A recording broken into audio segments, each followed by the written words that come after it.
Hey dorks, just a quick message reminding you to head over to twitch.tv/mindgappodcast and give us a follow. We live stream when we record our new podcast episodes, and we're live streaming video game sessions on Saturday nights at 8 o'clock p.m. Central Time.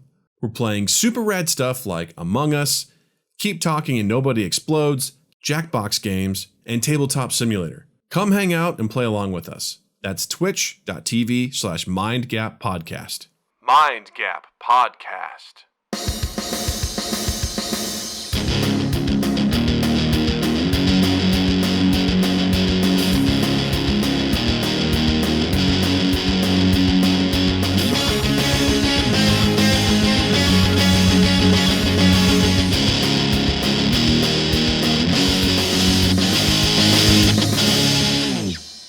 Isn't it weird that like every generation has a sexy rabbit?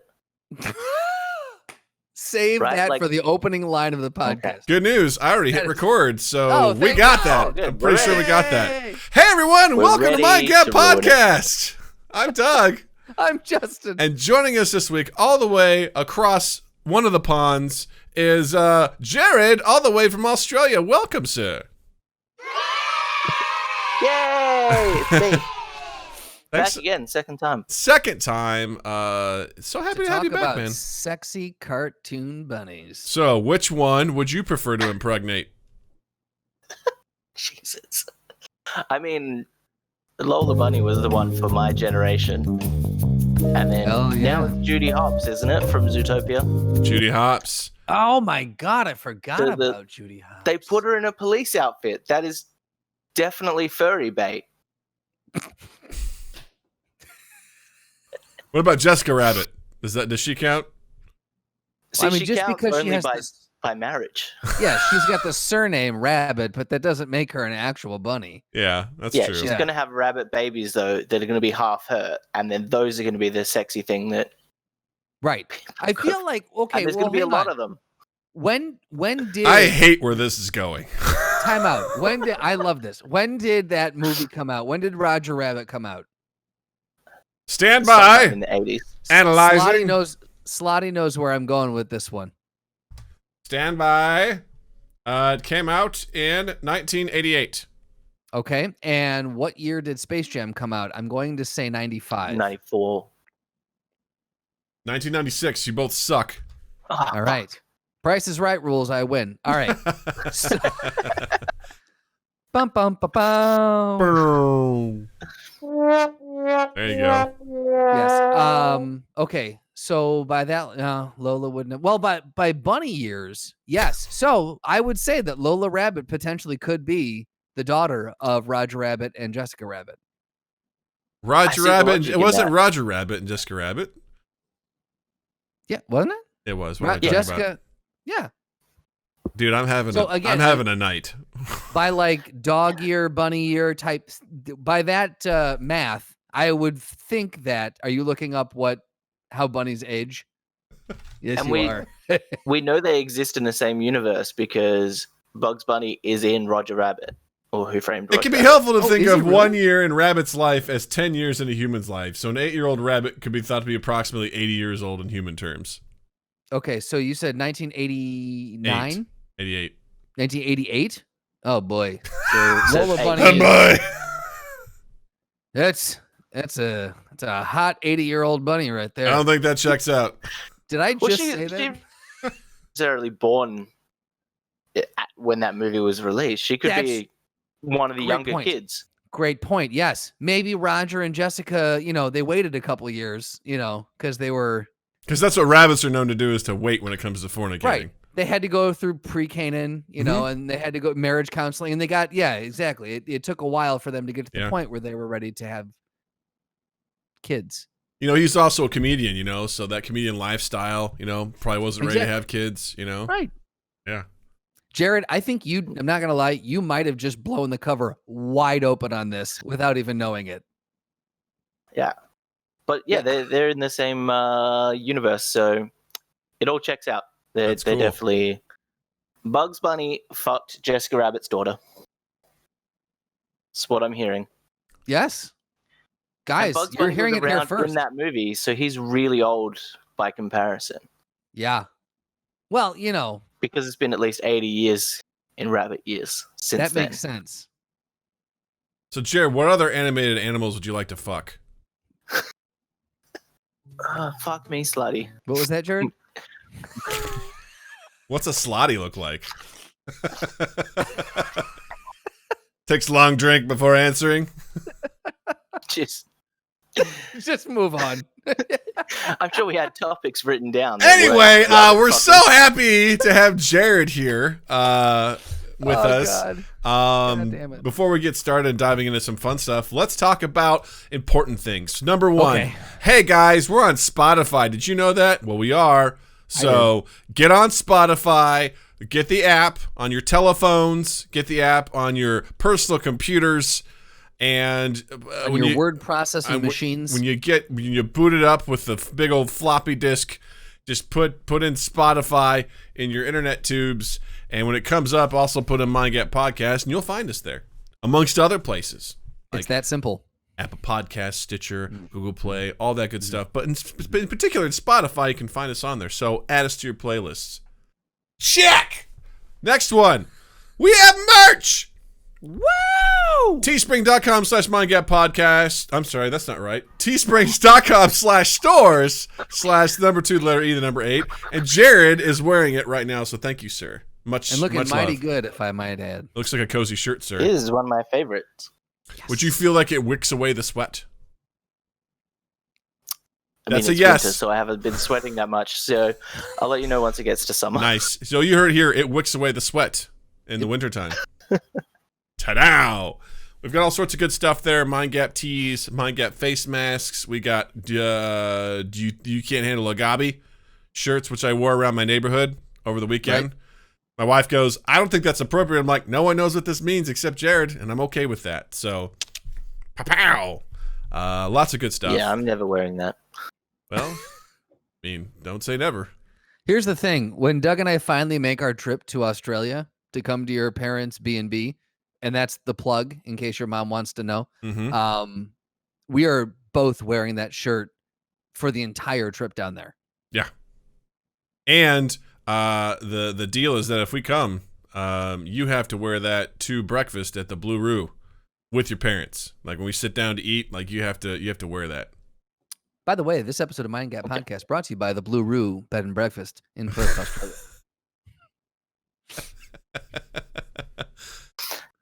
You happy now, Mom? I don't want an angry message at the end again. What? We did an ad for her last time. It's true.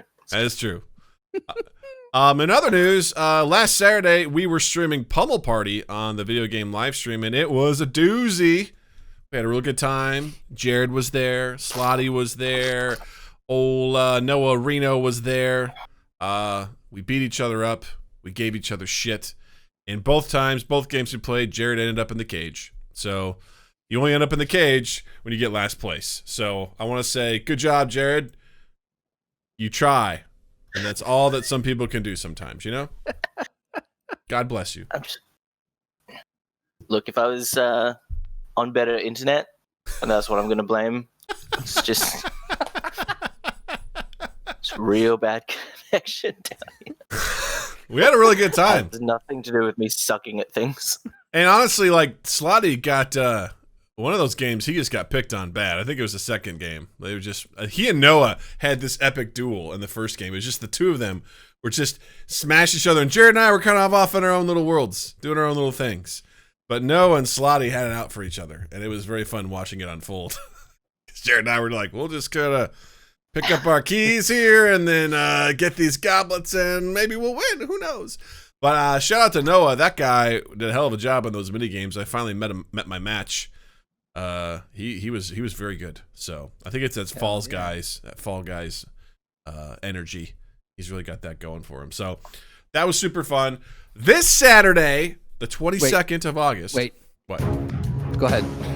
This Saturday, August 22nd at 8 p.m. Central Time, twitch.tv/MindGapPodcast, we are headed back into the dungeon for Dungeons & Dragons, the fantasy board game, starring Justin as Miley, Jarryd as Lida, Sam as Regdar, and Eric as Josen. They will go in and they will see if they can complete Adventure 4 and save the Sheriff of Holbrook. Join us then to see what happens in the dungeon. Wow. That worked out really well. Wow. Guys, I don't know if you understand this. We did not at all plan that. I was like, searching for some. I was sitting. My God, you could not. In radio, we call that hitting the post. You fucking nailed the post. I don't get that. In football, that's called you didn't get the field goal, you know? Off the post! He hit the post!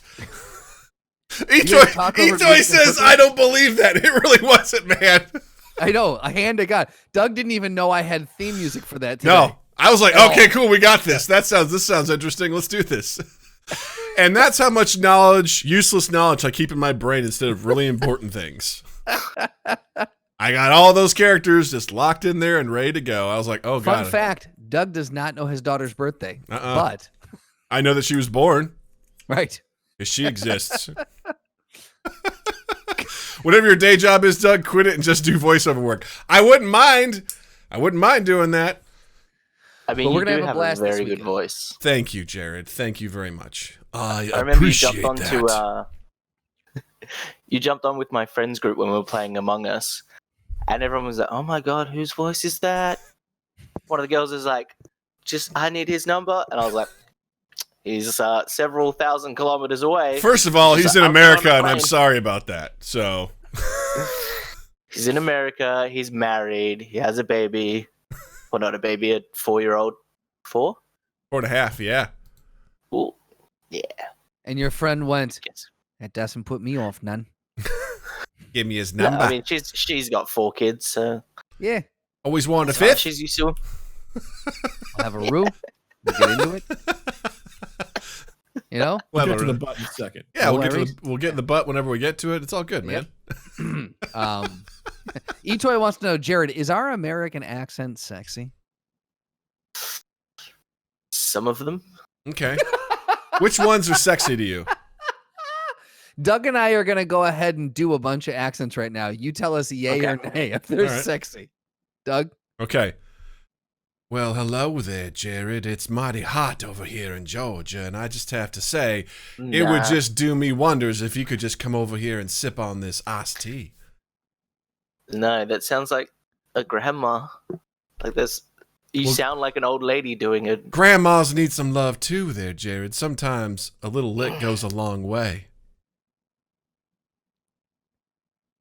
That's a no? That's a hard pass? That's a nah. That surprises me. Okay, let me try this. Hello Wait, there. that's a sexy accent to No, hold you? on, hold on. Hello there, Daddy. Would you like to come on over to my house? How's that? Is that better? Is that sexy? Saying you daddy doing- doesn't make it better, it makes it worse. Pee on me, daddy. Were you doing Hannibal Lecter? Is that what that was? I mean, whatever. I'm not quite sure what that was. You know what? Here's the part of this. I don't either. Okay, I don't know what that was either. Etoy goes, maybe don't quit your day Hey, job. just as long as I'm doing this voice, or I do, hey man, how's it going? You want to go down the creek, fuck some shit up? Okay, woo! I got that one down pretty well because I grew up with that. Thank you, Water So Speech. this weekend we're gonna be hitting the dungeon. No, I'm excited for this weekend, man. I think it's gonna be a good one. I'm excited. We get to finish Are we our. finally gonna level up? If we Can there don't be all a die. guarantee? Hey, if you guys, there's a strong possibility if you guys get through this, you could level up. So, which is pretty exciting. I'm excited for Justin to die again. I am too. We'll I'm not bring gonna you lie. back. Here's the thing. This is making me more comfortable with death in my real life. So I'm glad. I'm very glad. It's like therapy, exposure therapy. exactly, you get it. That's exactly what it is. Etoy, you warm my heart. He says, sometimes after watching live on Twitch, I still download the episode on podcast so I can hear the commercials. Aw, Yay, someone listens to the commercials. they're good, man. I I'm telling you. download it to listen to the bits I miss while I'm actually working. That's fair. That's fair. Yeah, so I'm super excited. We're going to have fun this Saturday, 8 p.m. Come check that out. We're going to have a silly old time. You guys got restocked on potions, so I have no doubt you will survive whatever comes your way. It's going to be great. Yeah. It's We gonna gonna be get it. We gonna get it. So let's turn our attention back to Jarryd. Jarryd, you used to work at a casino, and I have for a long time really wanted to hear some great casino stories out of you. I want to know, did you visit any casinos while you were over in the United States? No. Okay, let's go back. Can you compare the two? But I imagine there's probably a lot of similarities. So one has It'd more be different giant for knives. ours. Okay. Yeah, because ours is the only one in the state over here, so it's a big casino. Okay. It is a resort casino. We had, I want to say, 200 tables. Wow. Okay. So, whereas a normal casino, like I've been to ones in England, Singapore, other places, even the big ones have like at most like 50 tables. So we're a huge casino. That's massive. Yeah, and ours was open 24 hours a day, 363 days of the year. Oh, you fucking lazy asses. Couldn't get Yeah, the other we're two, closed. huh? Closed for Christmas Day, Anzac Day, and Good Friday. That sounds like 3, so it looks like you're open to 362 days a year. They weren't. They were only closed for half a day on Good Friday and Anzac Day. But yeah, it was interesting. I actually had a dream that I was back there last night. Was it a Playing good dream or a game that bad didn't dream? exist. That was a bad dream. It's one of those stress work dreams where you like don't know what you're doing. You're wearing the wrong clothes. Nothing goes right. Yeah, you're dealing out just jackpots to everybody. Your boss is like, "What are you doing?" You're like, "These are just the cards I'm getting, man." These are the cards I've been dealt. I was just throwing out cards and they were blank and they had magnetic strips on that made no sense. It was weird. What was the? Did you work a specific table, or were you like? What was your position there? Well, I was a croupier and I dealt blackjack, baccarat, Ooh, fancy. a bunch of mining games. My favorite game to deal though was the money wheel, which was literally just like the big wheel that you spin. Okay. So much fun. And there was 2 versions of that. So there was one that was actually at a table and you dealing out chips to players, and the other one was an electronic version. So everyone's in like a big circle around you, and you spin it, and they're just doing it all their stuff themselves. Okay. So you have a lot of downtime. So you spin the wheel and go over and chat to people. If there was attractive girls playing it, you'd go and chat to them and help them out and be like, "Oh, well, if you pick these ones, you're more likely to, win. Don't keep betting on the 50-1 odds. Bet on the lower odds and build up to it." But yeah, that was my most fun one because I got a microphone as well. Oh, now we're talking. Ladies and gentlemen, place your bets. The wheel of money is on the way. Like, that'd be so much fun. That's it. And like ours was a fruit design, so it was like bananas, cherries, oranges, and they're all like related to different things. Yeah. So you could just have some fun with it. And it's like, the bananas would come up and you're like, everyone loves bananas, 3-1, woo! And you're like, try and like get these people really excited for $3. Yeah, right. Like, but if you like, just throw in that bit of humor, made it fun. Sonny says Australian casinos, I imagine, have many boomerang-based games of chance. Can you true or false? True or false? I don't think there was any Australian themed ones. There was one crocodile themed one. Perfect. Nice. Tell us more. This is I don't really. To our American brains. I mean, it's just an alligator, but better. Shots fired at the crocodile You heard community. it here first. It's just an alligator, but better. You know how you can tell a crocodile's better is because its eyes are further apart, whereas like an alligator looks like one of those idiots with its eyes like too close together. I mean, I don't stare at them regularly, so I really couldn't tell that. But I'm glad that probably you see Frank the crocodile every day on the way to work. You're like, "What's up, Frank?" He's just like, you get to see him every day.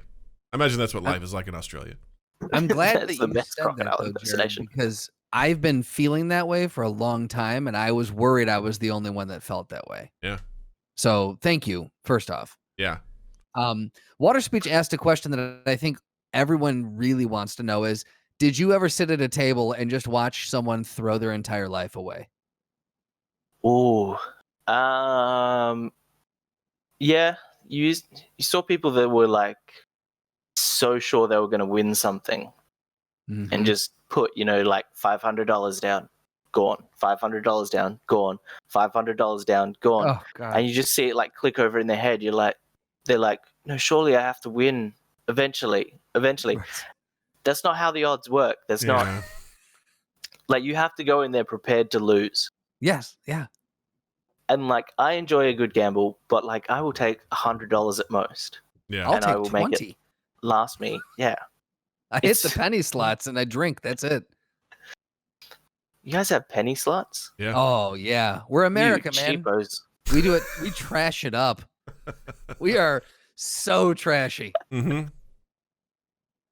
I think our lowest one is 5 cents, but it doesn't get you much. No. No, well, don't get me wrong. The penny slots, you're not getting rich. You'd be surprised. The penny slots are better than the nickel slots. Can you believe that? Yeah. Enjoy that math. Which one's the nickel? That's the 5 cent. Yeah, the Okay, 5 cent yep. one. Yeah. Yeah. What I always kind of curious about with that is that you see, like in the on like the Reddit channel, there's the fight porn Reddit where you see people like in casinos have a disagreement and they just fucking go at each other. What is the craziest thing that you've like? Did you ever see any knockdown drag out fights? Did you ever see any? I mean, like, what's the craziest thing that you saw that you're like, well, no one's gonna believe that? All right. So there was one time I was spare. So like once they start closing tables at the end of the night, you just kind of spare. You go around, you're picking up glasses and stuff. And so we're waiting in the pit. So that's the eight blackjack tables together, and they're basically 4 back to back. And you've got the bit in the middle where all the management is, and the dealers walk behind. There's a bunch of us waiting in there. And on one of the tables, this guy is arguing with another guy that, because players on blackjack think that the other player is affecting them too much, and they get a bit upset about that. Sure. So these two guys are arguing back and forth. And then one of the players on the table opposite, on the other side of the pit, yells out for that guy to just shut the fuck up because it's 2:00 in the morning and he's had enough of his shit.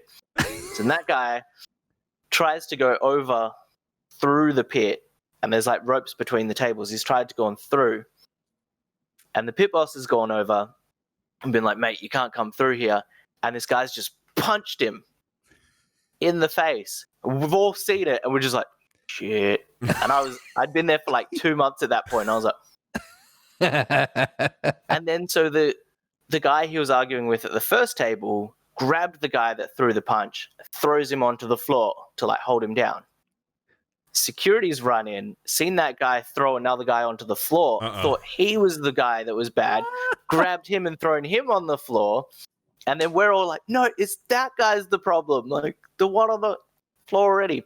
And so security's like grabbed him and dragged him off, and then like helped the other guy up and be like, oh, do you need a drink? Like we'll get you a complimentary drink. Like we're really sorry that happened.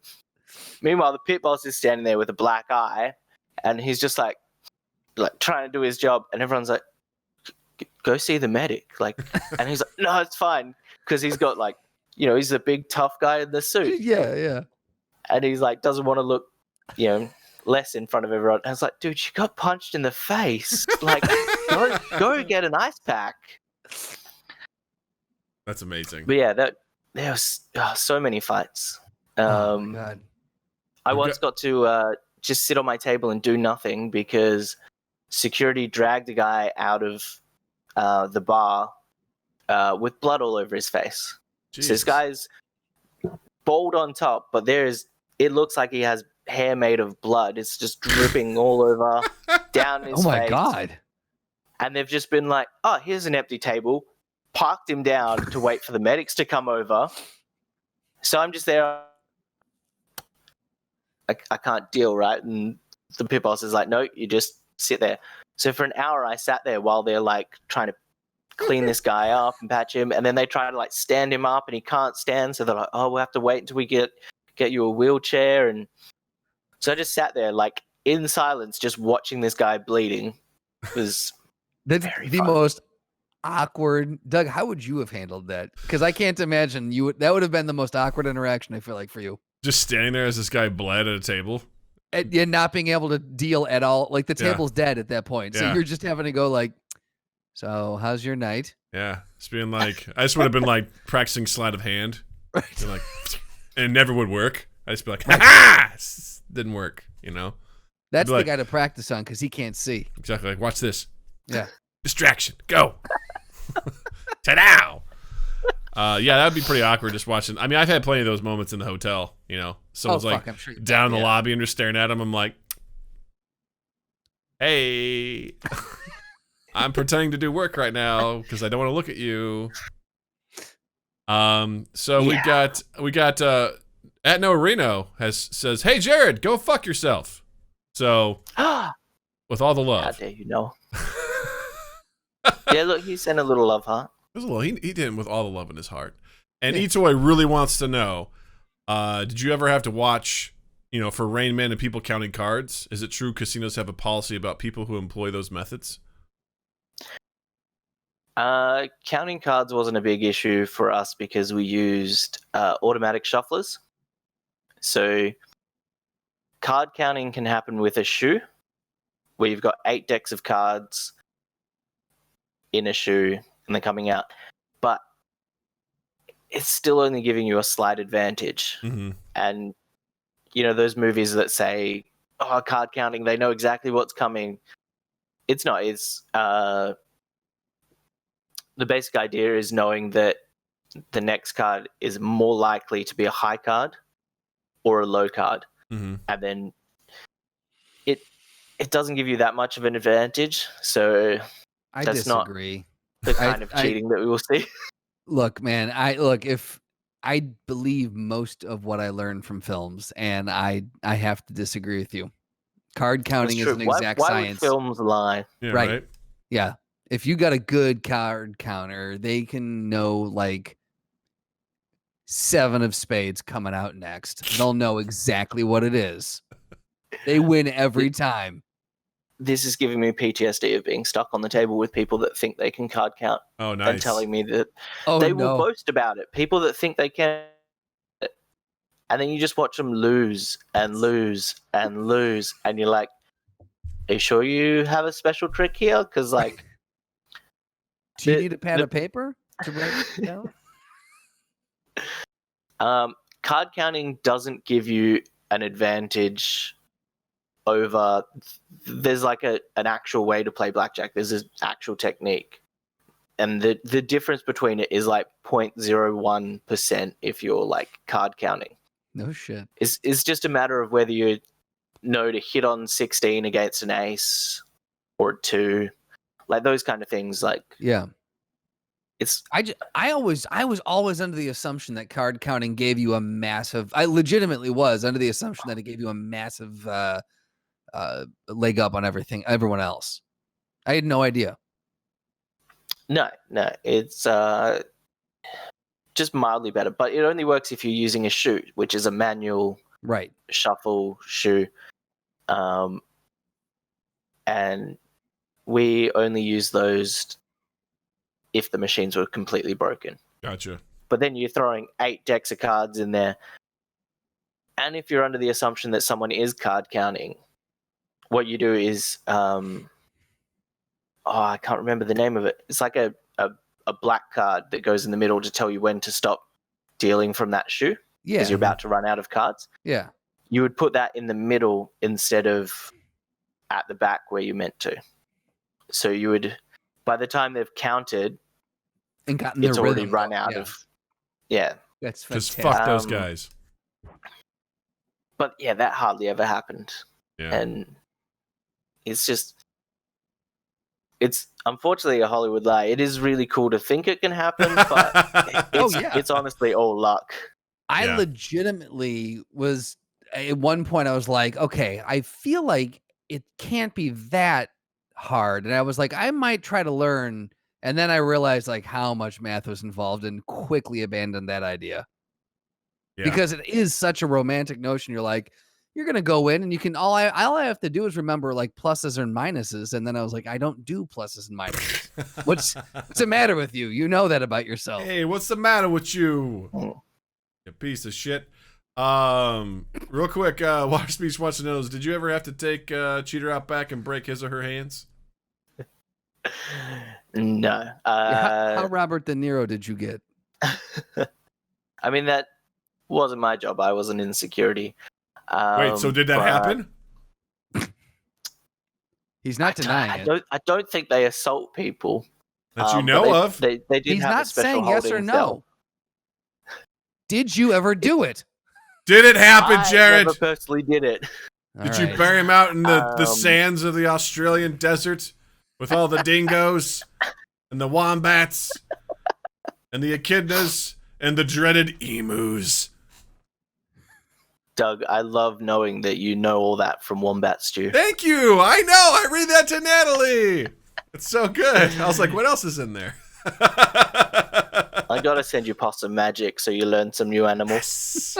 In case you guys don't know, last time Jarryd visited, he gave me a book to read to Natalie, and Natalie loves it. It's called Wombat Stew, and it is phenomenal. All these different creatures from the Australian outback try to make sure that this wombat doesn't get eaten. They try to trick the dingo, putting all sorts of stuff in it. It's great.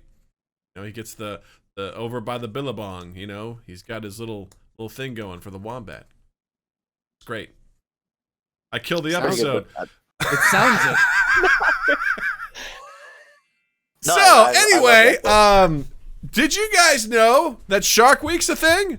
Huh? Yeah, we're gonna need a bigger boat because Shark Week has been going on for 32 fucking years. First off, that's insane. I mean, that's almost as old as I am. And that means it started when I was 5 years old. So it's fucking crazy. That's fucking crazy, brah. Like, that's insane. Jarryd. That started 3 years before I was born. Look at that. You're such a young pup. God bless you. God bless you, Sonny. God bless you, Sonny. So Jarryd, what do you think about Shark Week? You into it? Huh? You watch it? Do Australians get as into it as Americans do? Because we're fucking stupid rabid over this thing. We don't, because it's on Foxtel, which is our cable, which is Rupert Murdoch's company. And I don't think I know anyone that has Foxtel anymore. That makes me happy on a weird reason. I'm sure people do. I think my parents have it because it comes free with their internet connection. Okay. But everyone watches Netflix now, so nobody's watching Shark Week on Discovery. Yeah.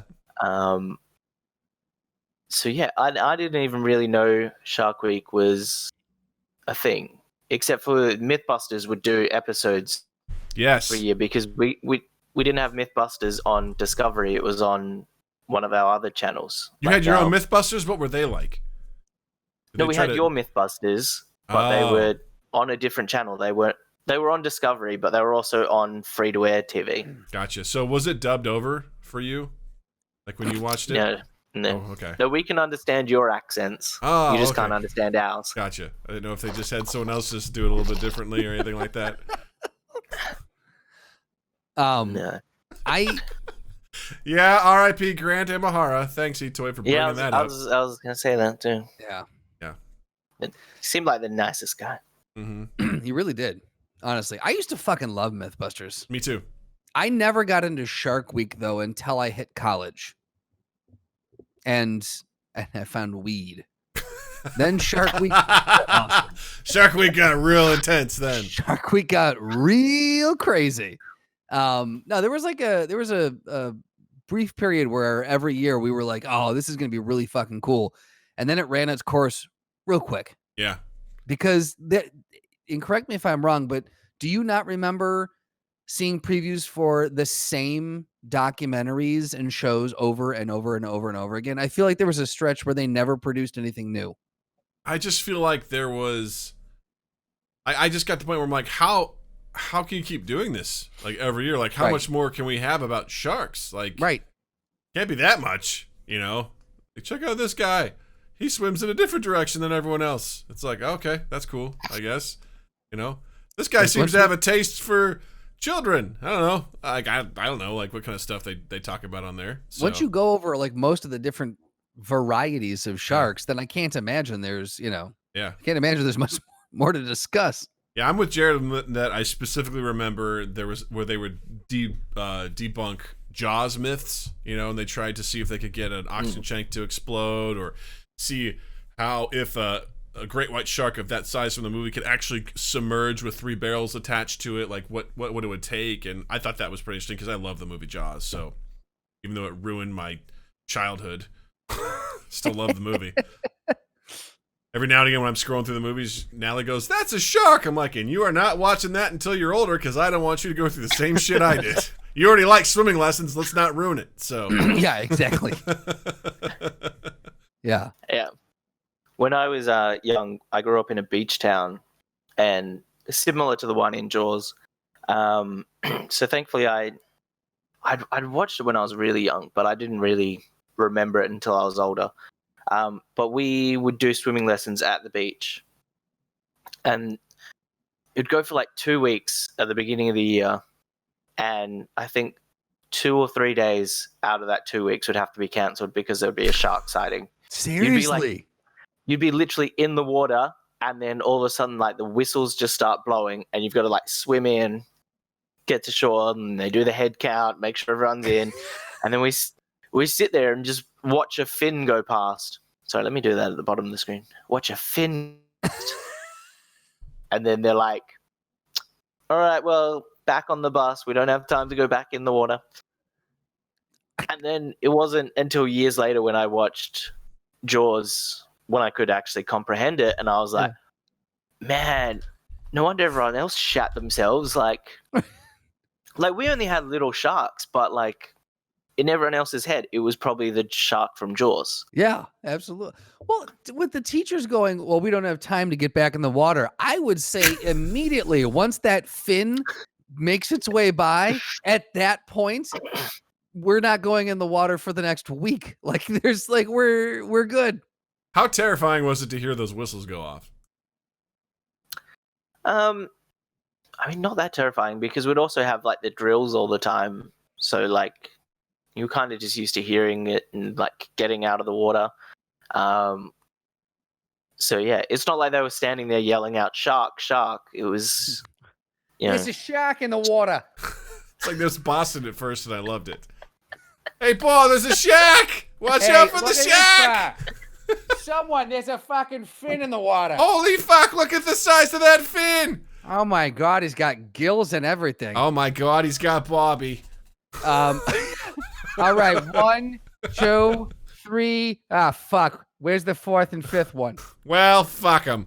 There Yeah, goes we'll just say we came out with 3. Yeah, I guess I would just assume that again, this is how Americans view Australians. Is in my mind, I'm like, yeah, shark drills, that makes sense. Like, I just feel like Australia is surrounded by great whites. And then like in Jarrod's perpetually defense, just circling. In Jarrod's defense, he's like, we don't ever have to do, school shooting drills. But that's Right. like every day in America. But based off of what you're saying, it sounds like you guys have like nurse sharks, like smaller ones that are just like fine. Yeah, they'll bite you. They're not going to eat you, but they'll like bite just to see what you taste like. Right. They'll bite it and they'll be like, nah, it tastes like shit. Yeah. And just swim away. And the worst part is, like, once I'm they gonna get, nibble they swim on all you. the way in because they don't want to get bit by the sharks. They get on the beach, and then they got to deal with spiders and snakes. And so it's like all the time. They're just and emus, the worst of all, are just sitting there waiting on the ridge, their heads peeking over as they're like, soon we will attack again and take back our land. And then they just sort of like dip below. watching, waiting, listening.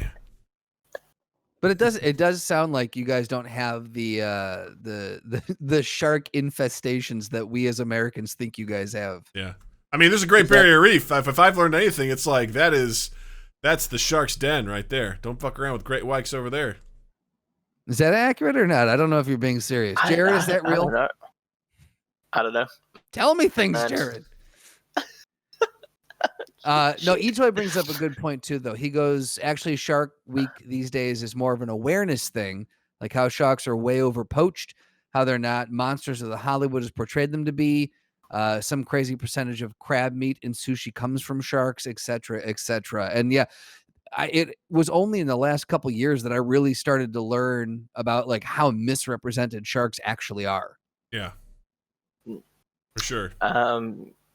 Yeah, there's only like 2 shark deaths a year in Australia. And like considering how much we're on the coast, like every major city's on the coast. Yeah, it's surprising because we have such a big surf lifestyle, swimming. Like I would say I don't get out in the ocean and swim all that much, but I'm still out there like, 5 to 10 times a year. And I'd be like, nah, I'm not much of an ocean swimmer. Yeah. But yeah, like there's always that threat of something, but like really it's not as scary as Jaws makes it out to be. Yeah. Yeah.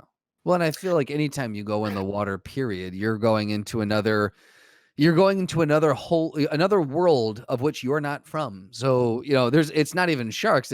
There's so many things that you just got to be on the lookout for. I think I remember Bill Burr like doing a bit about why he doesn't like going in the ocean. He's like, look, if you have to wear an apparatus to go into that world because you can't breathe it, you don't belong in it. And I was like, that makes sense to me. Yes. He's like, yeah, we don't belong in the ocean. Like, couldn't agree more, Bill. Like, that makes sense to me. Yeah. I mean, we have smaller things to worry about than sharks. A shark you can almost always spot. Not always, but, they're big, visible, looming presences. It's more like blue bottles and blue ring octopus. What are blue bottles? Blue bottles are they're like a little jellyfish, but their sting is like way worse. Yeah. Oh. And yeah, it just puts you in incredible pain, and but a blue ring octopus will kill you. Really? Really? What do they do? It's an actual venomous. It's venom. It's got a venom that will take you out. I've also heard that like with one of their this big. I was gonna say, yeah, they're this big. I've also heard with their tentacles, they've also got a compartment underneath where not only do they keep their ink, but they also have a blade that they pull out to stab you in the carotid artery. They've learned the weak points. So not only do they like kind of like venomous, but then the guy go and seal the deal. Mm-hmm. It's true. That was on Shark Week. Every animal in Australia carries a knife. No, they carry a knife. That's not a knife. That's what I said, a knife. If you had told me that outside of this podcast, I probably would have believed it, that every animal in Australia carries a knife. I'm not going to lie. It's true. That's why they have pouches for their knives. Exactly. Right? This blue ring octopus is stunningly beautiful, and that makes it that much more frightening. Yeah. Yeah. It's one of those things, like, so you know how you have like the aquarium at in Chicago? Mm-hmm. Yeah. I don't think I went. I should have gone. Next time in 7 years when the borders are open. But we have Aqua, which is the aquarium of Western Australia. So AQWA, best name. Nice. And yeah, there's like all these venomous animals in there, and you're like, oh, I want to touch it. It's so pretty looking.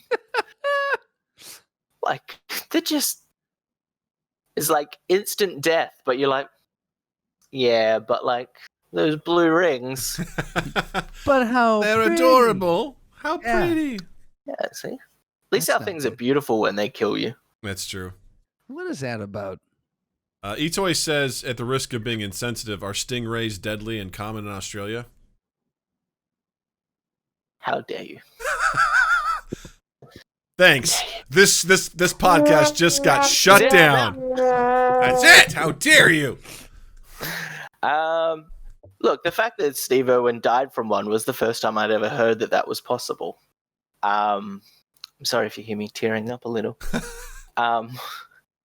Look, you guys remember where you were when 9/11 happened. I remember where I was when I found out Steve Irwin died. And wow.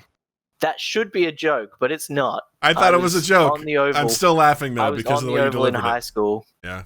And I remember someone came out and was like, Steve Irwin died. I was like, no, he didn't. And they're like, he got stabbed by a stingray. And I was like, you're lying.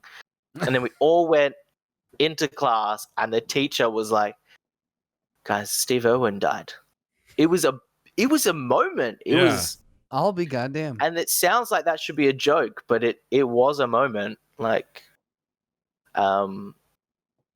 yeah, that was crazy. I remember when that And happened. now I he was thought really he gonna bummed have a out. kid. Yeah, I was really bummed out because I remember watching him a lot and all that sort of stuff, and just the idea that he put himself in so many.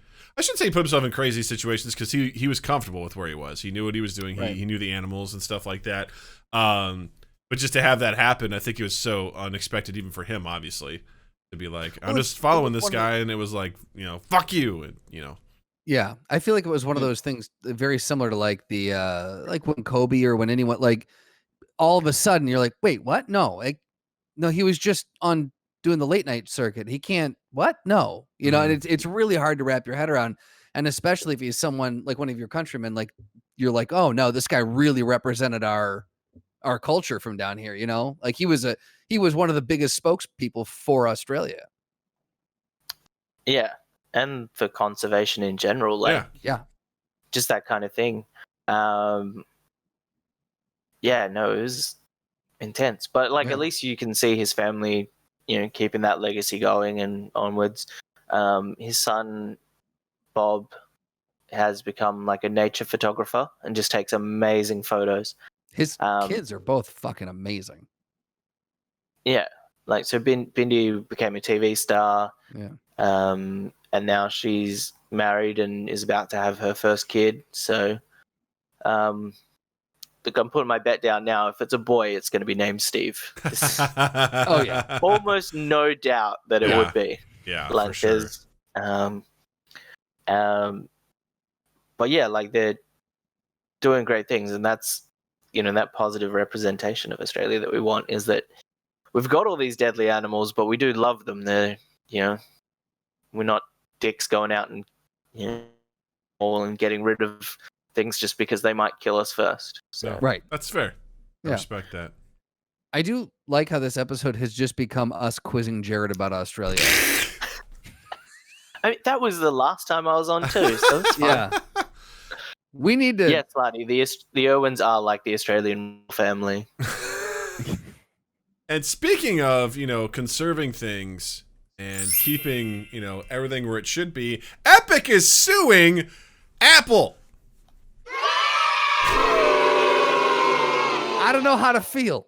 If you all aren't aware of this story, Epic Games, the video game publisher of games like Fortnite and other things. Yeah. All the tweens are dancing right now. That's right. That's what they're. Hey, you got to do your flossing. Fortnite dancing. Yeah. Yeah, so apparently Epic Games, they're also known for the Unreal game engine as well. They released an update to Fortnite through the App Store on Apple, and within it, they offered a 20% coupon for their in-game currency if you bought directly through Epic Games and not through the Apple Store, in which Apple immediately slammed them with a suspended the ability to download the game and hit them with basically a warning that said, you better take this out in 2 weeks or we're going to take the game out. And Epic immediately sued them, stating that they don't, I think if I can summarize this correctly, it's basically like Epic doesn't like the fact that Apple takes 30% out of everything from their store, and also Google did the same thing and Mhm. took them off of the Google Play Store. Well, Google and Apple have the same commission rate. Yeah, They 30%. both take 30%. So yeah, Yeah, I just and think it's interesting that they're coming after Apple so hard because of that. it was funny because in the article that I read too, in addition, it was that I don't think Epic expected Google. Like they were so planned for Apple, they had like a whole like commercial made to make fun of their 1984 Big Brother commercial, and they but when Google did it, they basically just put out a statement that was like, this is not currently available on Google App Store. Stay tuned for more details. I think they were kind of like, but with Apple, they made a big flourish. Yeah. Like, hey, these guys, and if they do take that, they take Epic off of there, and the Unreal Game Engine is not available because it's kind of like a shared resource for developers. It's an open source. Yeah, you can download I think Unreal Engine 5 is out now, and you can download it off GitHub. Yeah. You can get it and you can develop like at will. Yeah. So I find it interesting because I'm typically someone who likes people and organizations that buck the trend, that they kind of like sort of thumb their nose at the established order of gatekeepers and whatnot. But in this situation, I'm kind of more leaning on the side of Apple because I think you could argue there's a case to be made that maybe Apple owns such a large portion of the marketplace that it's hard to compete with them. I think one person was quoted in the article saying that if you release a game and for an app and it's not on Apple, it's basically invisible. Right. So it's hard to compete with that. But in the same vein, I'm like, look, man, if you want to use this service, you got to pay the toll, man. Like that's the thing. That's like what it comes down to. It's not like the terms changed all of a sudden. It's not like Apple launched the App Store and said it's free. Nope, 30%. Like this has been as well established for a long time. And sure, 30% is a lot, as says Water Speech, but at the same time, Google's doing the same thing. Like that is what it is. That's if you want to play the game, that's the cost. And I'd also say that it's no different than, again, probably not the best comparison for like a hero here, but also, Walmart, right? You want the distribution network. They have the leverage in that regard. And I'd say, Epic is taking some interesting strategies as they have these one-day sales, or I wouldn't call them sales, just free games. Get a game for free, and I think they're trying to draw people to their platform. But sure, you could say it's unfair, and I don't know, but I guess what do you bring to the table to get Apple to negotiate otherwise? Like what can you bring? And maybe this is a negotiation tactic, right? Like they're saying they're flexing. They're saying, hey, you do this. Like it's like, yeah, we're gonna say fuck you. We're gonna put this in here. We know you're gonna flag us for it, and then it'll allow us to have a conversation. We're gonna take the Unreal Gaming Engine with us. It's just gonna script a whole other thing. So maybe you won't even have a marketplace in general until you listen to us. But my initial reaction, it's a giant game of chicken. My initial reaction to it is just like, hey man, you signed this agreement. You know what it is. 30% is a lot. But at the same time, you now have the network of people. And I'd also argue, which I think Apple did too, Epic Games and Fortnite wouldn't be where they were without Apple. Apple gave them the platform to be seen. And while they are making a lot of money now and they're probably upset with how much they have to give away, I would be too, right? Mm-hmm. If this podcast exploded and for some reason all of a sudden, we were happy to pay 30% of nothing. Right, exactly. Yeah, all of a sudden we're paying 30% of a couple $1 billion. Yeah, we'd be like, fuck, man, if only we had our own thing. That'd help us do X, Y, and Z. It'd be a bigger difference. Sure. But at the same time, that platform is what it is. And I hate saying this, but it's like, find your own stream, Create your own thing, like if that's going to be the case to compete. But if you don't like it, then tough titties, as I think it says in Proverbs. Where do you sit with this, Jarryd? I was kind of leaning on Epic's side until Doug went on his rant. Yay! I think I was almost convinced. I don't know. It's hard because Epic's not even like a little indie gaming thing. It's, if it was a little guy and they were like, hey, we we need Apple to help us, but also we can't lose that 30% or we won't have anything, then I could see the argument. But like, Epic made so much money that they didn't even bother finishing their other game. So like, Fortnite started off as a player versus environment game, and then they brought out the Battle Royale. Everyone flocked to that. I flocked to that. I played that for a couple months. And I was like, oh, I'll check out the player versus environment once that's out of the beta. And then they just never finished it because they were like, we're just making money off the Battle Royale. They had concerts on it. Like, you had to be there for an event. Like, they've crossed over with like Marvel and Star Wars. They're not the little guy. Yeah. Right. They're a big empire going against another big empire. So it's hard to pick where the underdog is there. Yeah. Which is normally the easiest way to find whose side you're on. Yeah. When it comes to that kind of negotiation thing. Yeah, I really don't know. Water Speech says the little guys have to pay 30% also. Again, that sucks, but I'd say, because and this may be flawed logic, right? Maybe this is like trickle-down economics. And the idea of you, by using their platform and taking that 30% cut, you have access to potentially generating more sales than you would have if you didn't do that. But it's always that dilemma, right? Of, do you have your own thing and own it entirely, get fewer sales, but keep all of the revenue from it, versus do you sacrifice some of that to get more exposure and potentially grow? I don't know. Like, I think I would argue that Epic benefited from that, as well as a lot of other games have benefited from that. And, it's probably tough starting out too, right? If you're trying to develop this thing and put it out there, and then you got to sacrifice 30%, of any sort of piece of revenue you get from in-game purchases and stuff like that. I honestly feel really guilty for saying this, but I'm like, that's the game that exists right now. And it's like saying, I feel like it's making the argument of like, well, the law says it's illegal. So it's like, yeah, but what about the moral part of it, right? Like, it's not as simple as that. So I think, and maybe times have changed, right? Where 30% is kind of ridiculous, for most developers and most games, where it's like, hey, maybe that does need to come down, to some degree. I don't know. That's a good point.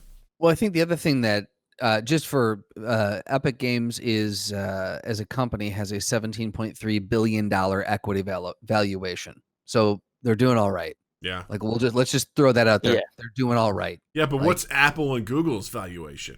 Does it matter? At least 18 billion, right?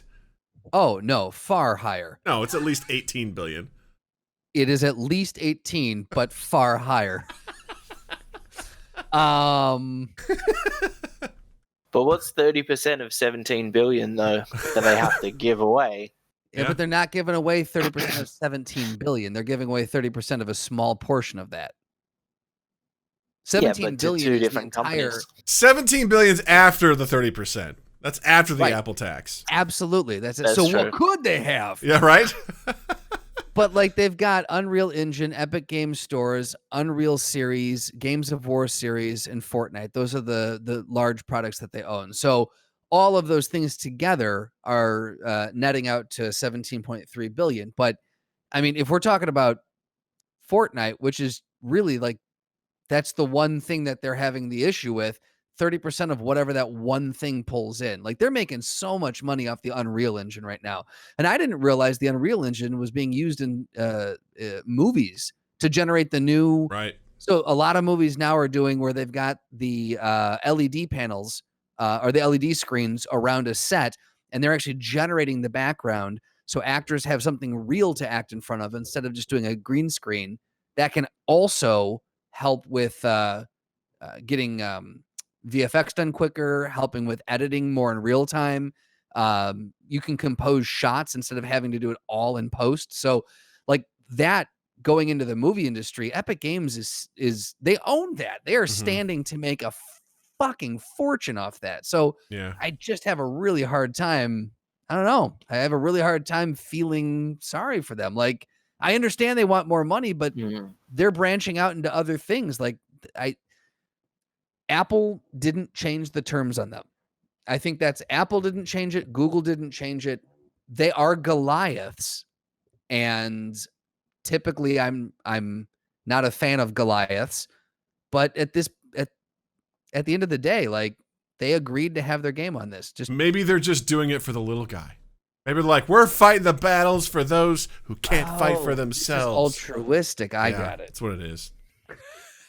Yeah, I think that's what Water Speech said. Epic can afford to fight this fight, which is admirable. Yeah.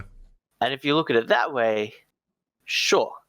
Sure. But I don't know if it is just them doing it for everyone else, or if it's like, yeah, we can say we're doing it for other games, but also it saves us more money, and then we can be in the $20 billion equity range. Hey, there's nothing wrong with having wins on two fronts here. You know what I'm saying? Like you can win in two areas, and it's cool. They could have a personal interest and also be thinking, and also this could help out other people. They're not mutually exclusive. These aren't absolutes, guys. Right. Only No the one's a Sith Sith here. deal in absolutes. I made a joke like that the other day at work, and only one person got that reference. Oh, I was that like, bums me out. yeah, that person was Bailey, and she appreciated it. That makes sense too. That tracks. That does track. Yeah. That does track. Yeah, I don't know. I just I'll be curious to see how this all plays out. I don't because there's a time block. There's a time on this. Like they have until August 28th to fix this shit, or Apple's going to take them down. So we'll see what happens. I really do think this is just a giant game of chicken because both companies stand to lose something pretty significant if this happens. So yeah, I think we saw what happened with was AMC and Universal. Yeah. Right? Like eventually they both were it was a big pissing contest until they were like, well, let's make a deal. Yeah.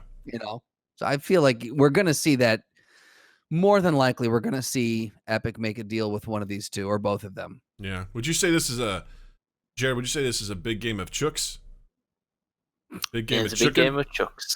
A big game of chicken? Big game of chicken. In case you don't know, in Australia they call chickens I love when chooks. you learn new terms. He loves it too. I do too. I drive my wife nuts with stuff like that because I mean, rarely. This is why we were talking about Shark Week. Yeah, exactly. Which we're not going to get into that. But No, we're not going to get into that. But yeah, I when I find out this sort of stuff, this replaces vital pieces of information. I delete something to make hardware space to put that in my brain. Right. And be like, I'm going to use this for my own comedic effect. It's like, forget my social security number. I want this. Like, that's. Speaking of social security number, did you hear about Kanye West loving the TikTok so much, but he likes the concept. He likes the technology, but you know what? TikTok is so nasty that he wants to make a Christian version of TikTok. Jarryd, you are a resident TikTok expert and soon to be experiment from the government after they find your location, nab you, and then when they take off the hood, you realize it's actually just a bunch of emus in human costumes because they've been tracking using TikTok. What do you think about a Christian TikTok platform? I don't understand why they needed a whole separate platform. I'm sure there's got to be like Christian lanes in TikTok, right? Yeah, so TikTok separates into different things anyway. Like there's cooking TikTok, there's prison TikTok, which is where prisoners have smartphones that they've smuggled into prison. I follow a couple of those.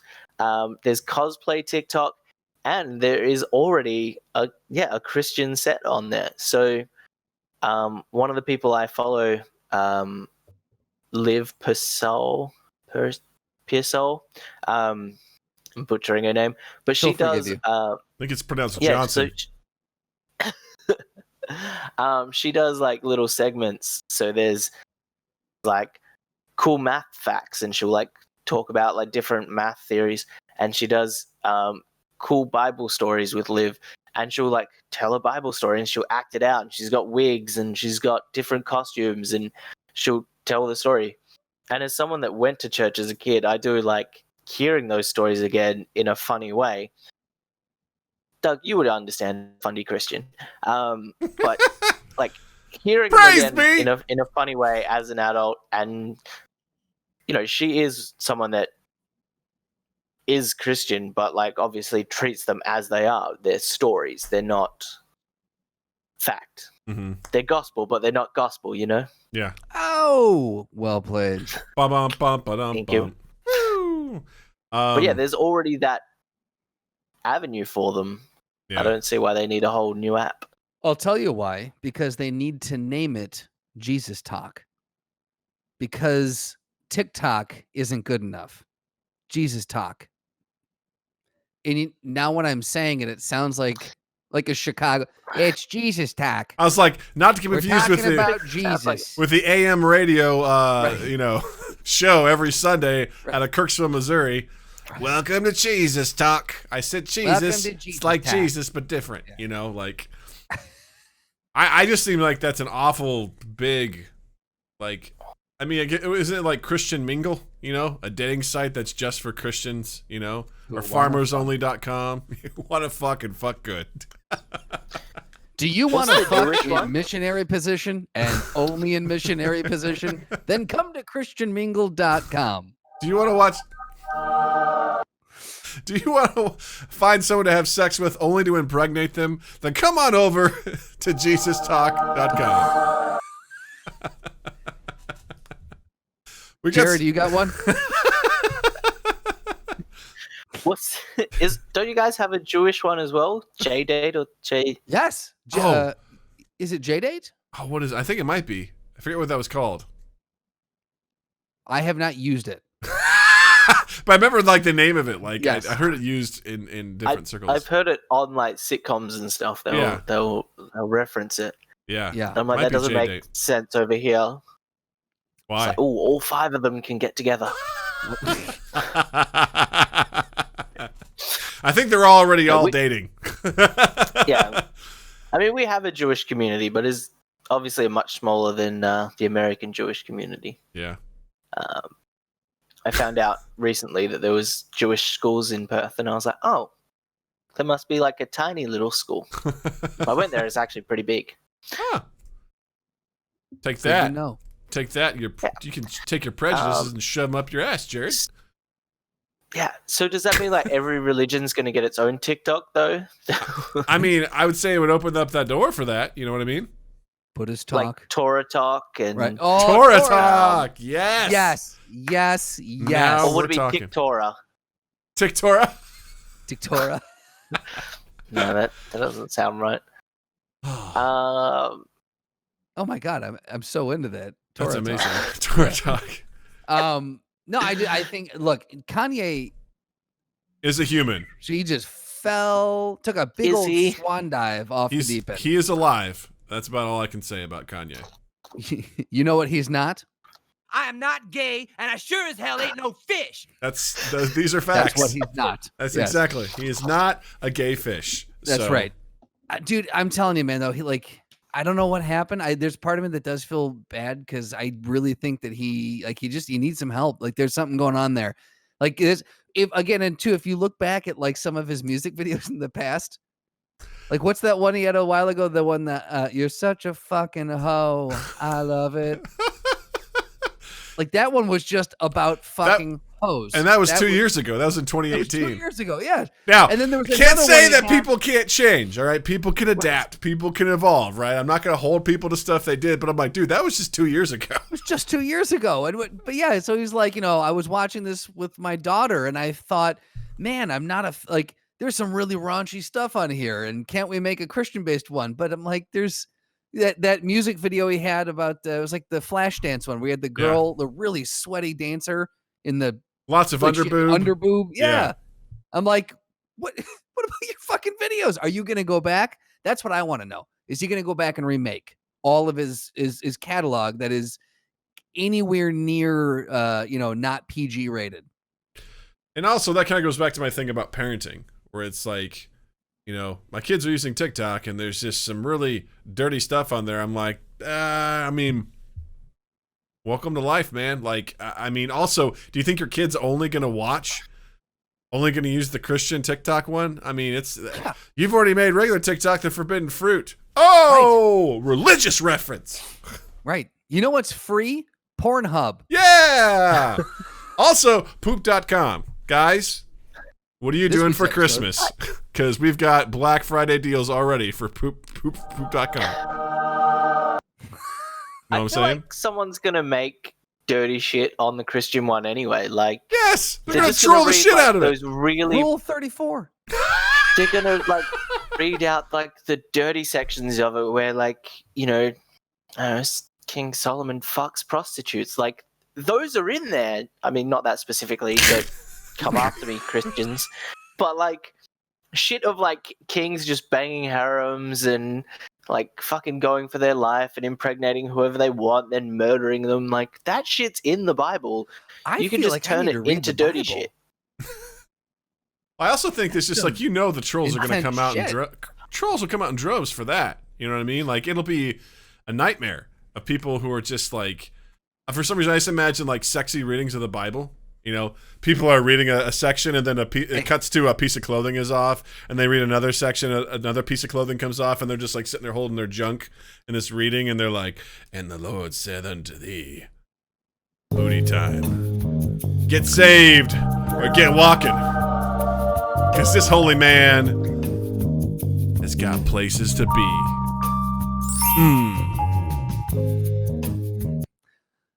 What about an ASMR Bible reading? What? In the beginning, there was silence.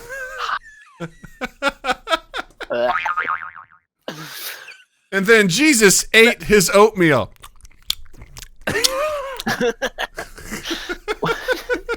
And Kevin begat Karen. Yeah. But yeah, someone's gonna like, there's gonna be a big tittied lady. She's gonna be wearing a white shirt, and she's gonna have her like baptism video. Yes. And she's gonna get baptized on a regular basis. That's such a great point. I need to get clean again because I'm dirty. That is that only for the Twitch stream. A lot of pantomiming going on for those podcast listeners. A lot of pantomiming. He has risen. Wet t-shirt baptism contest. That's such a good point. Like, that is exactly the kind of content that the trolls are going to take over and just run rampant with that. Yeah, I think it's a bit unnecessary. And the thing I 100%. hate most about this, and this is just my personal thing, is that in the announcement on Twitter, Kanye was like, I had a vision. I'm like, cool, we're done here. I don't need to hear anything else. Anyone who says they had a vision, I'm like, we're good. Thank you. Thanks, no thanks. What if he started it with, I did a shitload of mushrooms and I had a vision? I'd still be like, now I'm interested. I'd respect that more because I'd be like, I know what happened. I know how you had that vision. That makes more sense. Do you? I was like, I'm not. Bruh, do you? Like, dude, I spoke to God. I don't know if he was the God, but he was a God. Right. Water Speech does bring up a point. He goes, Practical Doug hates visions, especially if they involve buying boats. Yeah, get that shit out of here. I don't want to hear He about also is very against WandaVision. That is The show that's false. coming out. How dare you? How dare you? Doug does not like anything to do with vision. I had a WandaVision that there was going to be a Marvel-only TikTok. Now that I can get on board with. It's like to split that off. There's like, there needs to be a YouTube for Christians. There needs to be a Facebook for Christians.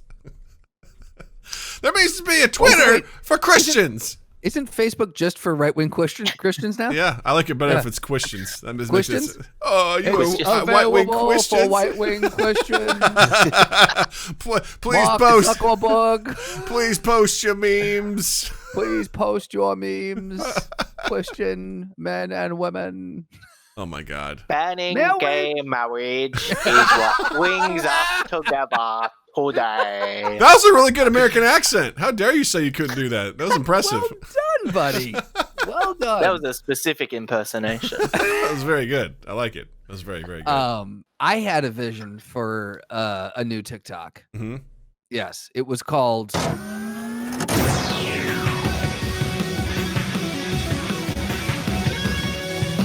The Throwdown. Nice. Thank you. It's gonna be between Jesus and Muhammad. This will be fine. Nothing bad will ever happen there. No. That's it for this week's Mind Gap, folks. Thanks for playing. Out of here. We just That's it. said 5 years, then you're done. we said the magic word. Speaking of, I know I totally glossed over this, guys. Oh, shit, yes. We've been doing this for 5 whole years. I can't do math. Episode 260. And honestly, Yes. Jarryd, I couldn't be happier that you're the one here with us having this episode. This is fitting. Oh. Yeah. I'm 5 glad years. that I share my birthday with Mind Gap Podcast. Yes. Happy birthday. Wait, it's your birthday Thank today? you. Yeah. Fuck! Happy birthday! When did we talk about that the entire episode? Yeah, right? I mean, my birthday for you guys is, you guys are still on the 18th. Oh, that's right. Oh, so your birthday. Yeah, oh, see. good. So I'm not late. So I didn't miss Okay. it. Yeah, you're not Yes. late. All You're right. not late. I'm just in the future. That's very true. Okay. Well, happy birthday your time. Tomorrow we'll hit you up with more happy birthdays. Yes, and thank you for the happy anniversary, Thanks. Water Speech. Yes, It's very and kind. Hey, Doug, happy anniversary. Likewise to you, man. 5 years we've been doing this. It's so incredible. My Yeah. voice just cracked. I mean, it's Your 200, testicles are dropping. 260 episodes. This is who would have thought, man? Who would have thought we Yeah. would have started this and got this far? But in the It's, end, it doesn't even matter, you know? Uh-oh. I don't. Fuck, hold on. Time out. Time out. Just wait. I wasn't ready for this. So, Jarryd, you're in Australia. No, I Sure am. saw a really weird van today on the way home after picking up Natalie. It was a security service called Skynet. Really? I was like, guys, Ooh. how long have you been around? Because I don't think this is a good thing. All right. That was so worth the wait. Thing is, I'm gonna keep that queued up. You should, you know what? Wait a second. Make it a sound If you drop. look, that frame that I paused it on says Jesus saves. It is a, if you look at the first second of Trap's Headstrong, it is Jesus saves. It What I is like love- a mission. Amazing how well that fit in. What I love is each one goes, was that headstrong? And then Water Speech immediately goes, I'll take you on. Beautiful. All right, before we get to the real throwdown, Water Speech has been demanding this, so I want to toss this out there real quick. Jarryd, it's for you. Who would win in a fight, an emu versus a cobra? Emu. Yeah, right? Because they just stomped the shit out of him. Right. Yeah. The emus are Like- bulletproof. Done. I'd say extremely. They get +5 resistance to bullets, so I think Yes. that's really what gives them their edge. Yeah, they're just all air in the middle. They're like a bag of chips, you know. Amazing. Doug, you were quoting Trapped for our anniversary, right? That's what you were. Wasn't that the song you were just saying? Oh no, He was quoting Linkin Linkin Park. Park. Oh, okay. That's You know my what? bad. I got really confused. But I was like, hey, it's just a callback to last week. It's cool.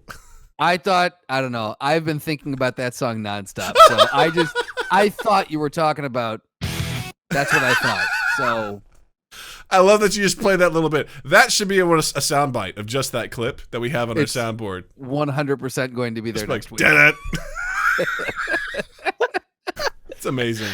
Amazing. Doug, I'm gonna let you introduce this week's throwdown since it was cashed in. This is a cashed in throwdown. Yes, so this Doug, take it came away. from Sirloin 84.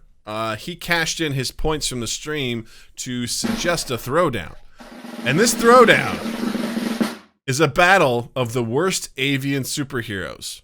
We have Black Condor versus Raymond Birdman Randall, also known as Harvey Birdman.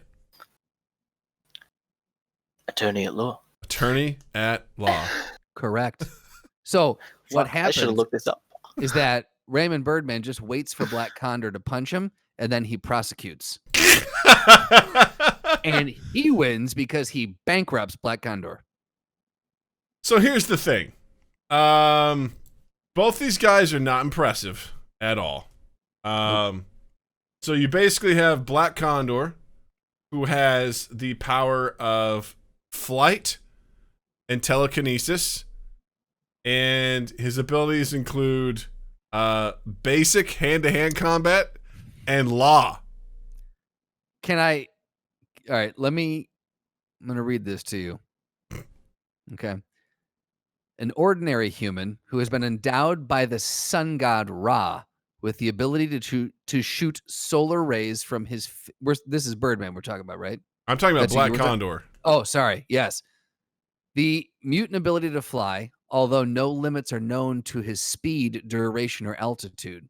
Sometime after arriving on Earth X, it became apparent that his mutant powers also included telekinesis abilities, most notably mind over matter. Sometimes he carries a ray gun. When it fires a black force beam of adjustable power capable of stunning a man or breaking a brick wall. He is skilled in hand-to-hand combat at an Olympic athlete level. There you go. There you go, Birdman. That's Black Condor. Never mind. Black Condor. I'm so confused on who we're talking about. I got my links mixed up in order, Okay. my tabs. Yeah, so that was Black Condor. Now, what'd you say, Jarryd, about the look? He looks nothing like I thought he would. And then you go back to the older ones, and it looks worse, I think. I don't know if it's better or worse. They're just awful designs. Yeah. No, And I can very see much why so. he's never gotten a movie. So that was Black Condor. Birdman was an ordinary human who had been endowed by the sun god Ra with the ability to shoot solar rays from his fists and project quasi-solid solar shields to defend himself against attacks. So yeah. After he acquired his shoot things. he can shoot things out of his fists. He can fist you like no one else. After he acquired his avian and other powers, he was recruited by a top secret government agency. So he has training. He has some clearance, you know. He has clearance level 3. He's working up to 4. His life goal is to get to 5. It is possible Birdman is fireproof, being forced into an incinerator recharged rather than hurt. Oh, it recharged rather than hurt him. His sole weakness is that he has to recharge his superhuman powers periodically through exposure to either the sun's rays or to a comparable source of heat or a comparable source to heat and or light, such as a desk lamp. Wait, what? He can regenerate from a desk lamp? That sounds about right. He was shrunk to insect proportions when he was healed by the lamp, though. Yep. Healed by the Lamp, the name of my sophomore album. Or the aforementioned My very first incinerator. TikTok video on the Christian talk, Jesus-Tok, is healed by the lamp. When I was healed by the lamp and the light of God. Yeah, there we go. There's the first bar for you. I will Just say this: recreate his Aladdin, but you trademark rub the is- lamp and Jesus appears. I want 3 wishes. Birdman's trademark is his battle cry of Birdman every time he goes into battle. That is like that's just Superman, Wolverine. He also screams that out when he comes. Captain America. Yeah. I Yeah, hope I Ito, put this that is far not enough Michael away. Keaton's Birdman. That was perfect. Correct. Yeah. Well, I think this is an open and shut case, Your Honor.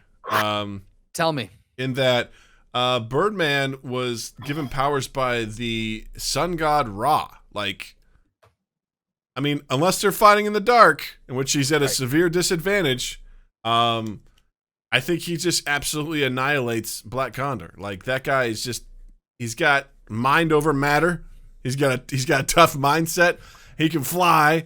Now here's And, the thing, though. could he not theoretically, if Birdman was flying at him, if he's got telekinesis, he could knock him out of the sky, right? No, hold on here. Hold the phone. Telekinesis, mind over matter. You can move matter with your mind. He says most notably mind over matter. Right. So he could knock him out of the sky, but he still has. He can also think about Jean Grey, like how she can like pick people up, throw them, like limited telekinesis abilities, most notably mind over matter, which I feel like means it's like if he's feeling hurt, he can muscle through it mentally. That's kind of what I got. He's really good at just picking himself up and making himself feel He's better. essentially that character from Predator where he's like, I ain't got time to bleed. You know, he's like, you know. Right. He's part-time motivational speaker. And at times, he carries a ray gun. Sometimes. Which, if it runs out of ammo, he can just use telekinesis to throw that at Birdman. Limited telekinesis. To maybe throw it, to lightly chook it towards Birdman.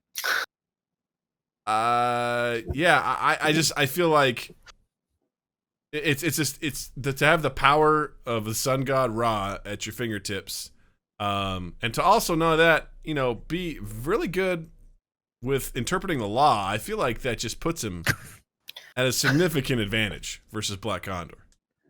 He knows how much force to use before it's considered lethal. He's like, listen here, I will give you the proper amount of warnings before I'm legally allowed to whoop your ass. Jarryd, what do you think? They both have like weird. So, wait, Black Condor has the ray gun that has the weird solar powery thing, and then Birdman has the shields made of the solar powery thing. So they kind of even themselves out there, right? Am I picking up the right things? Yes, but here's an interesting thing: could the ray gun repower Birdman?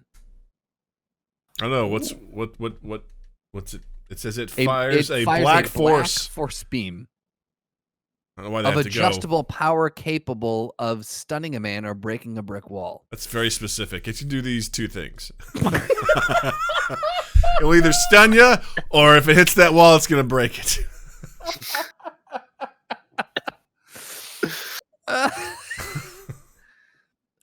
Instead, phases from stun to wall. Oh my god, we got a wall. Don't worry, guys. I know exactly what to do. What do you do for a living? I work in construction. I take down walls. I put in doors when people need doors. But what if there's a guy standing in the way? Don't worry, it'll just stun Don't him. worry about it. That's good. It's That totally guy is safe. taking a nap. He's taking a nap for a while, but that wall is getting fucked. I like how the third Black Condor, there's different iterations. It says here he also has a moderate level of superhuman strength and speed. It's such a shit character. And seems quite ruthless. Right. He controls wind-air current. It's so funny sorry. because, like, Birdman all the all way. the other superhero stuff we've read, it's been like, they are ridiculous strength. And they have, like, this laundry list of stuff. This guy's like, I mean, it's moderate. This guy can bench at least 300 pounds. 25 times. Like, no problem. He can do that. You know, after he's had a couple weeks to kind of work into the weight, you know, do a little bit of reps and practice, then he'll be ready to go. He'll be ready to go. Each brings up a good point. If Black Condor fights him at night, Birdman, you know, he doesn't have the superpowers. But again, he needs He'll to be running out of energy. So he has the powers. He just needs to recharge after he uses them. Yeah. But if he wears him down, you know, gives him the old rope-a-dope. It makes him run around a little bit. Float like a black condor, sting like other animal. Sting like a blue-ringed octopus. Oh, no, that'll fucking kill him. I gotta say Birdman. Again, the thing is, Ra gave him his powers. Mm-hmm. He got his powers from a fucking god. Yeah. Right? Yeah. I think that's an easy win. Jarryd? Yeah. He got his powers from an Egyptian god. Yes. Off Egyptian god TikTok. Exactly. So Are we saying Birdman for the win? Yeah. Jarryd? Yeah, that's a yeah. Yes. It was unanimous. Slotty says raw talk, Right. which could be confused for a different type of talk as well. That's true. Or raw dog. Welcome to Raw. Welcome to Raw Dog. Rocking to raw dog. That was. Me, Slutty. Here's You the didn't thing. think I could make it all the way through without, right? Here's the thing. When we were playing on Saturday, Jarryd said, fuck me," a couple of times, and I kept waiting to hear Slotty come after it. Like, he just naturally just goes into that You tone. were waiting to hear Slotty come after it? I was waiting for him to say, fuck me, Slotty, like in real time again. I'd be Right. like, is someone playing the soundbite, or is it just, I was so confused. He just naturally slips into that cadence and that tone, and it's like, ooh, say it again. You want me to say it again? Yeah. Fuck me, Slutty. Yes. Good. All right. I just read Slutty's comment. Do you have for Raw Dog on Shark Week? Okay. Jarryd, is there anything? That's why you need a shower. Jarryd, do you anything you'd like to recommend? Any way people, if you want, can follow you? The floor is yours, sir. What would you say? Let's go for recommendations first. So there's a comic book creator called DJ Kaufman. I've been following him since I was 15. He did like Hero by Night, The Godchild, and recently he did a Kickstarter with another creator called Captain Freedom, where they were rebooting an old 1940s character similar to Captain America that came out about the same time. The project fell through because his partner he was working on it with kind of dropped the ball. So he's kind of picked up the slack and basically produced the whole thing himself now. So that's coming out. So I'm going to get a copy real soon, and I would recommend that you guys look into it, because he's put so much of his own money into it to make sure that happened. So there are and he's just such a good artist. So That's awesome. going to recommend that. And then obviously my parents already got their plug earlier, the Blue Roo Cafe at their bed and breakfast. In Perth, Australia, right? Jurien Bay, Western Australia, but yeah. So like I said, in It's Perth, north of Australia. It's close. And then as for me, I'm on pretty much everything at the Urbas. And I have a new Instagram, which is for professional photos I've had done, which is Jarryd.invain. Jarryd.in.vain. So it's just where I'm looking a bit nicer than normal. Cool. So, Ooh, I like yeah. it. Ooh, look out, everybody. Jarryd looks very nice. And there's a little sexy Jarryd going on. Justin, what do you got to recommend? I don't know if I can follow up little sexy Jarryd, but yeah, I'll try. Similar to last week, I'm 100% sure I watched something and I just do not remember what it was. Right before we end, I'll probably have that. Oh, that's what it was again. As of right now, don't remember. So, I watch Parks and Rec. Watch us this Saturday. That's my recommendation. Yes. Come to the stream this Saturday. Yes. Doug, what do you got? Dungeon Karens. I've got two very timely recommendations. The first one, Knives Out. I finally watched it. Such a good movie. Awesome movie. I watch stuff in like 30-minute chunks now. Like I get up with the dog, let her out, and when she's done, I wait for Jill and Natalie to come down because the dog cannot be trusted. So I will turn something on for like 30 minutes, and for those first 30 minutes of the movie, I was like, I don't want to do anything else today until I finish this movie, but I had to stop. And I was just like totally into it. It's such a good movie. It's a real good whodunit with some amazing actors. And also, Rick and Morty. It's on HBO Max. Just started watching it. So, it's pretty good. I'm enjoying it. It's everything everyone said it would be. It's a very, very fun show. Highly recommend it. So you only just started Rick and Morty? Yeah. Wow. I know. What a world to live in.